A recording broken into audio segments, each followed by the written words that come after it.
Hello everyone, this is Rajeshwari, Assistant Professor of English. In this session, we will discuss a ballad named Wild Colonial Boy. Wild Colonial Boy was written by an unknown author. The poet of this poem is anonymous. It is a traditional anonymous Irish Australian ballad. So, what does it mean by the term ballad? Ballad is a poem or a song narrating a story. Ballad can be dramatic, funny, or romantic. Traditional ballads are usually by unknown authorship. These ballads represents oral tradition or the oral literature. These ballads have been passed from one generation to the next generation through the oral form. The poem appeared in Banjo Patterson's collection of bush ballads named Old Bush Songs. There are many versions for this ballad. The most important versions are the Irish and the Australian versions. And this Wild Colonial Boy, this ballad is based on a true story. The true story tells about a young man named Jack Donahue. This Jack Donahue was an Irish rebel who resisted against the government or the authority, who was an Irish native. He came to Australia in the year 1825 and he was later convicted of highway robbery, who was imprisoned of highway robbery and sentenced to death.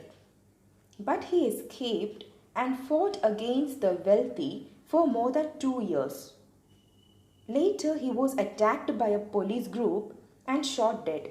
This version was banned because it may provoke others also to fight against the government or the authority. So the name of the protagonist has changed in the Irish and the Australian versions. So the Irish version of this ballad tells about Jack Duggan.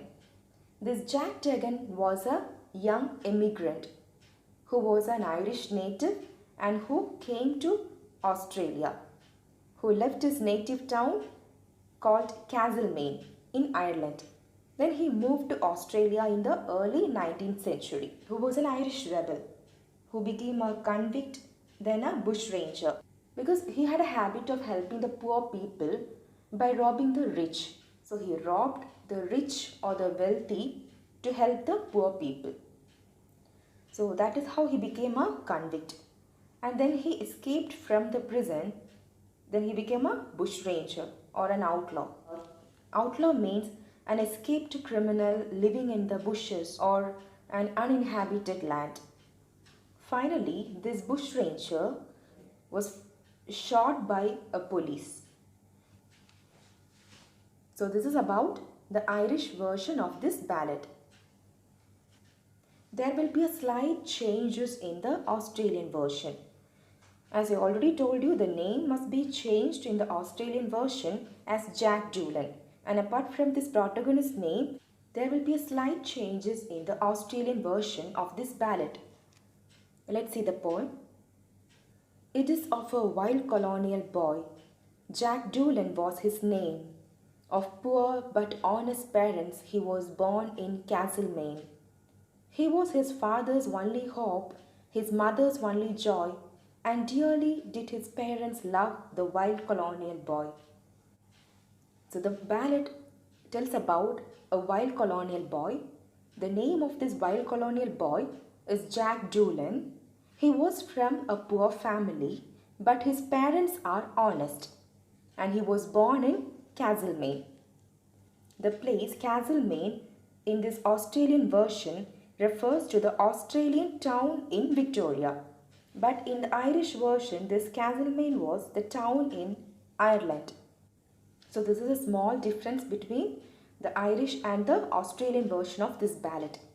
So here in this Australian version, this Castlemaine refers to the Australian town in Victoria. And this wild colonial boy was the only child of his parents, and he was his father's hope and his mother's joy and happiness. And he was really loved by his parents a lot. In the second stanza, come all my hearties, we will roam the mountains high. Together we will plunder, together we will die. We will wander over valleys and gallop over plains, and we will scorn to live in slavery, bound down with iron chains.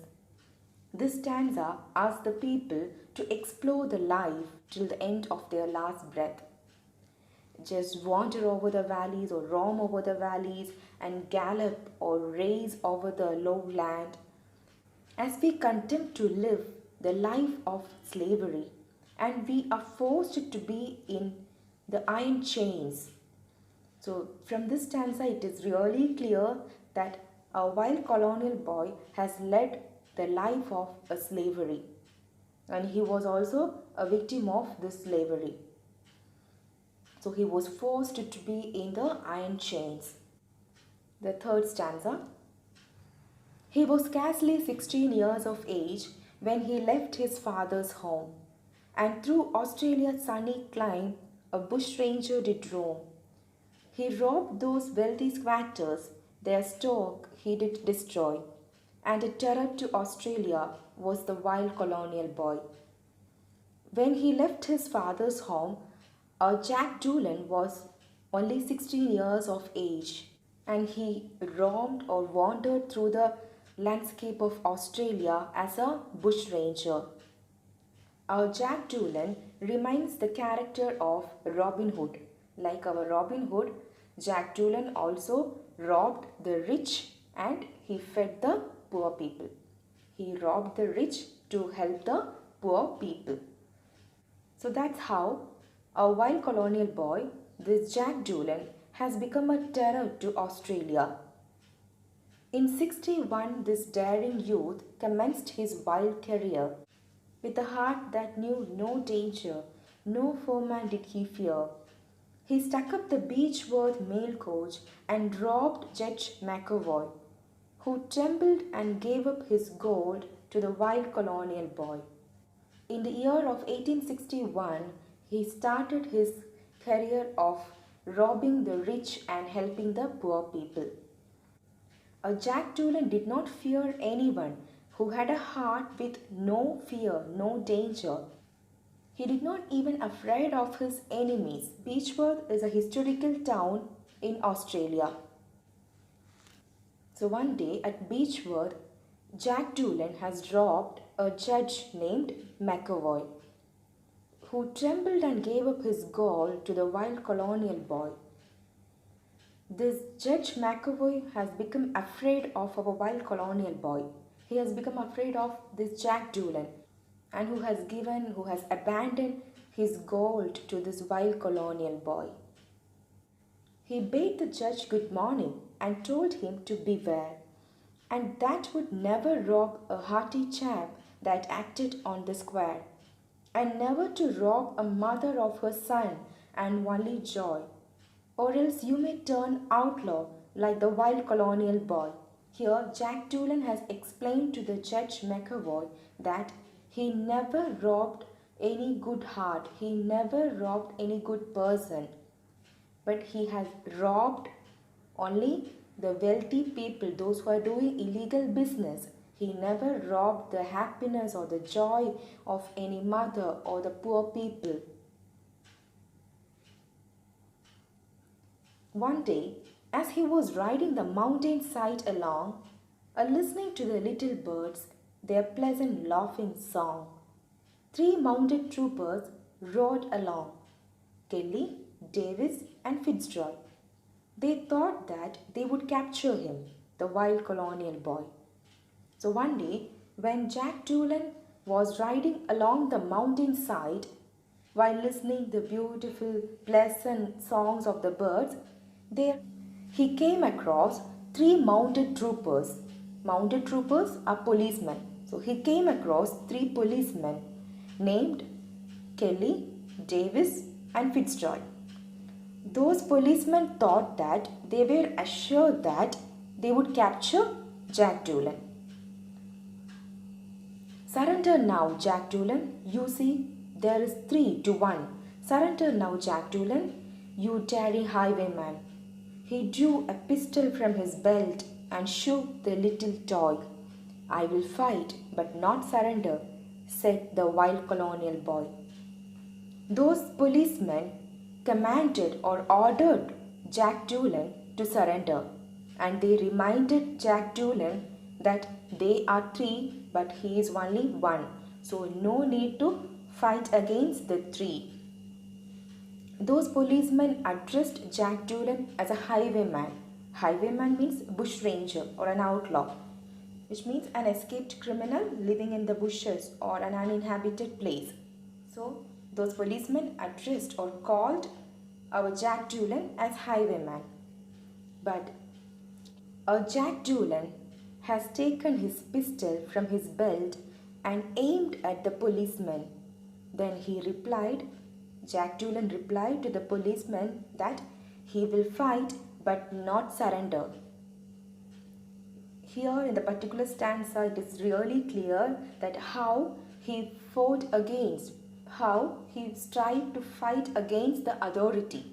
So this stanza conveys the free-spiritedness or the thirst of freedom of our wild colonial boy or Jack Doolan. He fired at Trooper Kelly and brought him to the ground, and in return from Davis received a mortal wound. All shattered through the jaws, he lay still firing at Fitzroy, and that's the way they captured him, the wild colonial boy. Jack Doolan fired at the policeman named Kelly. The bullet of Jack Doolan brought the policeman to the ground, and in return, Jack Doolan also got fired by another policeman, Davis. All shattered through the jaws, he lay still firing at the Fitzroy. The bullets of those policemen shattered or broken the jaws of Jack Doolan. But still at this wounded stage, Jack Doolan was firing at another policeman named Fitzroy. And that's the way they captured him. So this is how those policemen captured Jack Doolan. So here, apart from the concept of the poem, we have a few poetic devices also. The last line of this second stanza, we have an example of alliteration. Alliteration is nothing but the repetition of consonant sounds in a single line. So here we have an example of alliteration. And we will scorn to live in slavery, bound down with iron chains. And we have one more example for this alliteration in another stanza. Listening to the little birds, their pleasant laughing song. So we have two examples of alliteration in this ballad. And we have a metaphor from this poem. He was riding the mountainside along. We have one more device also from this poem or this ballad for personification. Personification is nothing but attributing human characteristics to the non-human. So we have an example of personification here. Listening to the little birds, their pleasant laughing songs. So here the human characteristic of laughing is attributing to the non-human. The setting of the poem is Australian bush, and the theme of this poem is freedom, self-determination, convictism, defiance or resistance of authority. We can see the theme of freedom throughout the poem, throughout the ballad. And self-determination we can find out from the character of Jack Doolan when he fought against the authority or the leader. The resistance of authority or the defiance of authority also we could see from this character Jack Doolan. Especially when he replied the policeman that he will never surrender and he was ready to fight. So the attitude of Jack Doolan was the best example of the defiance of authority. So hope you all understood this session. Thanks for listening.